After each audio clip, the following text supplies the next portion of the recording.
श्री गुरुभ्यो नमः. योग वासिष्ठ. श्रीराम प्रश्न विचारत आहेत.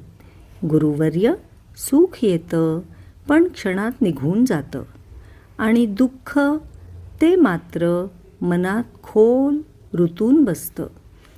सुख क्षणिक असतं पण दुःख इतकं का टिकतं? वशिष्ठ मुनी म्हणतात, राम, सुख आणि दुःख हे बाहेरून येत नाहीत, ते मनात उमटतात. सुख क्षणिक असतं कारण त्याच्याशी तू चिकटत नाहीस, पण दुःख टिकतं कारण तू त्याला माझं म्हणतोस. जिथे आसक्ती आहे तिथे दुःखाचं वास्तव्य असतं. सुख निघून जातं, दुःख धरून ठेवलं जातं. आज आपल्या दुःखाकडे पाहूया. ते खरंच मोठं आहे का, की आपण त्याला मोठं करून ठेवलं आहे?